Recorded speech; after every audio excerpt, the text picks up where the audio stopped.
Breaking tonight, President Donald J. Trump has rejected Iran's latest reply to a proposed peace plan, calling the response totally unacceptable. He stopped short of detailing what he found objectionable.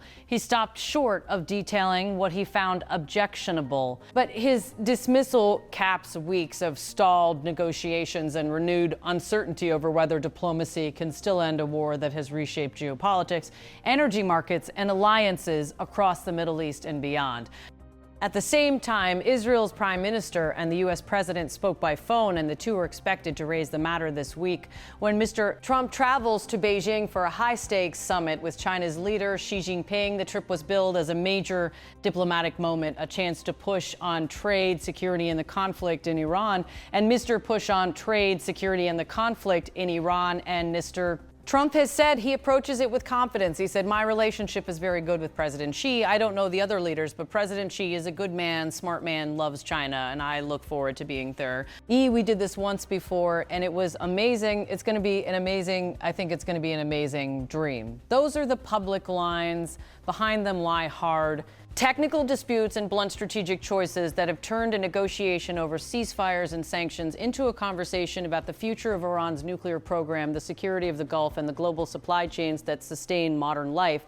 What is clear from analysts on both sides of the Atlantic is that the single most contentious item remains enriched uranium, the material that underpins any nuclear weapons capability. Amir Hanjani, a non-resident fellow at the Quincy Institute for Responsible Statecraft, put the trade-offs in stark terms. Iran has offered to make large reversible concessions, opening ports, ending blockades, ceasing hostilities, and loosening trade restrictions while preserving what it views as its last irreversible leverage, enriched uranium. As Hanjani observed, Trump wants everything up front. That's his negotiation style. The single most valuable thing that Iran has that Trump wants is the enriched uranium. He wants that out of Iran. He wants that out of Iran as a first step. The Iranians know that if they give that up, they've lost all their leverage. That's an irreversible step for them. From Tehran's perspective, the calculus is straightforward. Concede the uranium and you surrender your defense and bargaining power forever. Accept the status quo and win temporary economic relief or security guarantees that can be reversed if tensions flare again. That asymmetry, irreversible nuclear concessions versus reversible political and economic relief, has been the obstacle to settlement since the very first round of negotiations. Quite frankly, ever has had to make before. On the other side, Prime Minister Benjamin Netanyahu has publicly pressed the most absolute remedy: remove the nuclear material by force if necessary. Speaking to journalists, Mr. Netanyahu insisted the conflict accomplished a great deal, but it's not over because there's still nuclear material, enriched uranium, that has to be taken out of Iran. He added, I'm not going to talk about military means, but what President Trump has said to me, I want to go in there. Those remarks have reignited debate about military options and their feasibility. Experts caution that the logistics alone make a raid or ground mission implausible without catastrophic consequences. The enriched material is reported to be buried, hardened, and dispersed across multiple facilities. Extracting it would require weeks of specialized engineering, heavy equipment, and the kind of sustained on-the-ground presence that would inevitably invite massive retaliation and regional conflagration. That is not lost on military planners or on the millions of civilians in neighboring states who would bear the brunt of any escalation. There is another political dynamic at play as well. Some analysts argue that Mr. Netanyahu's rhetoric is not so legally about security. It is also domestic politics. As one commentator put it bluntly, if the conflict resumes or escalates, it can eclipse domestic scrutiny and push internal political challenges to the back burner. War has a way of reshaping political priorities, and leaders facing internal opposition often find the rallying effect of conflict useful. Into this combustible mix steps Beijing. The summit between President Trump and President Xi was expected to be one of diplomacy's biggest moments in months. The two leaders have a long history of terse cooperation cooperation and competition, and the Iran war now sits squarely on their agenda. China has its own interests in the Strait of Hormuz, the narrow maritime choke point through which roughly a fifth of the world's oil transits, and it has been quietly active, holding high-level talks across Asia and the wider Indo-Pacific to reassure partners and to open economic channels. Andy Brown, who oversees Semafort's China coverage, argues that Beijing has both economic and strategic reasons to press for stability in the Gulf. China's economy still depends heavily on reliable energy supplies and on the export markets that might be disrupted by a prolonged conflict. But beyond the immediate, Brown points to a longer-term strategic prize. China's dominance in clean energy manufacturing gives it leverage that a century of oil politics never did. China makes the world's green hardware 70-80% of everything solar, wind, batteries. So this is a huge export possibility, the analysis goes. If the world pivoting away from fossil fuels accelerates because of energy insecurity, China stands to be the vendor of choice for the technologies that replace oil and gas. That shift has geopolitical consequences. In conversations across Southeast Asia and South Asia, Beijing has been offering an alternative narrative, the United States as a source of chaos, China as a source of stability. That message lands in parts of the global south. Youth that are suffering the immediate economic shocks from the war, from higher food and fertilizer prices to interrupted trade routes. There are reports of farmers in countries as far-flung as Thailand cutting back planting because fertilizer and fuel are scarce or prohibitively expensive. Energy disruptions ripple through supply chains, and the result is political pain for governments that then reassess their strategic allegiances.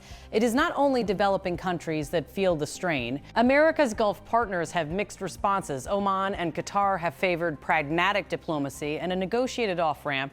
They do not want their infrastructure bombarded or their ports closed. Saudi Arabia has historically hedged its bets and is open to mediated approaches. The United Arab Emirates has maintained closer ties to both Washington and Jerusalem, seeking stability above all. But the dominant theme is the same. The war has fractured old assumptions about American military presence and dryness in the Gulf. Many regional leaders feel they were not properly consulted before the conflict escalated, and that sense of abandonment has reopened fissures in long-standing relationships. And then, of course, there is the economic pain felt directly by everyday Americans. The United States Energy Secretary, Chris Wright, warned in recent interviews that gasoline prices might not fall back under $3 a gallon until 2027. As he put it plainly, I can't make any predictions about oil prices or gasoline prices. He went on to note the complexity of the market. Even if the Straits of Hormuz were to reopen tomorrow, it would take months for energy flows to normalize and for prices to reflect that change. That cautious technical assessment provoked an immediate political response. President Trump pushed back, calling his own energy chief wrong and insisting that prices will come down faster when the conflict ends. The disconnect between political optimism and technical reality is a recurring theme. Officials can promise rapid relief. Market mechanics and logistics rarely follow scripted timelines. The energy system is a network of ships, pipelines, refineries, traders, and storage, and each node must move before consumers at the pump see relief. Beyond gasoline, the crisis is hitting fertilizers, plastics, aluminum, and a host of other products. Farmers, manufacturers, and ordinary households will feel the consequences for months, perhaps years, if supply disruptions persist. If diplomacy is to succeed, several hard questions must be answered.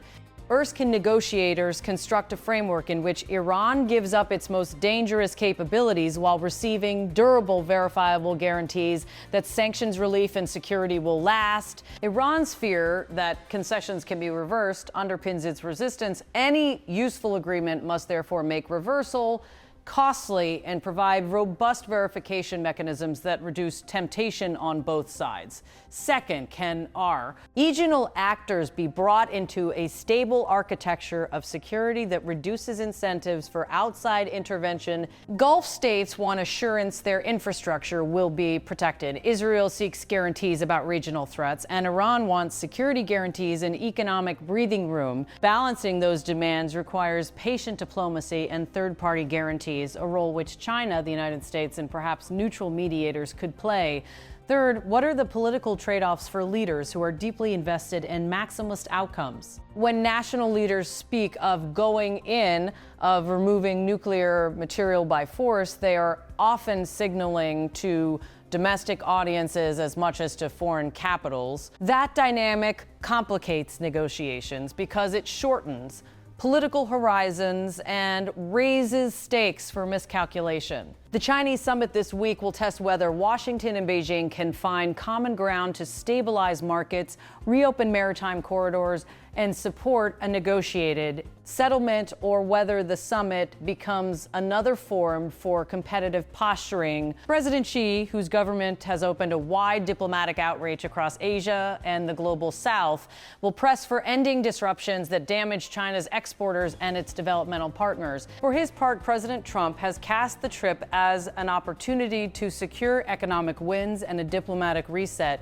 but he will arrive with political pressures at home and a host of unresolved crises abroad. Beyond the summit room lies the practical reality. The Strait of Hormuz will not reopen on a handshake. Reopening depends on credible and enforceable security arrangements, a reduction of hostilities, and logistical work to clear shipping lanes and restore insurance and trade flows. Even then, markets often take time to adjust. Energy infrastructure that has been shut, idled, or damaged takes months to restart. Fertilizer plants and smelters need months to rehire and retool. Confidence once lost is not instantaneously regained. For ordinary people around the world, the stakes are immediate. Higher energy and food prices hit the poor hardest, and political consequences follow quickly. In parts of the global south, polls already show a growing tilt toward China as a source of trade and investment driven less by ideology than by practical needs. Countries need fuel, fertilizer, and alternatives to volatile trade partners. That is an advantage Beijing has sought to convert into influence. Whether it succeeds will depend on its ability to deliver affordable, reliable alternatives at scale, and on whether Washington can offer a competing vision that blends security, trade, and investment. Back in Washington and Jerusalem, politics and policy will continue to intersect in uncomfortable ways. Prime Minister Netanyahu's insistence that nuclear material must be removed remains a powerful rallying cry at home and a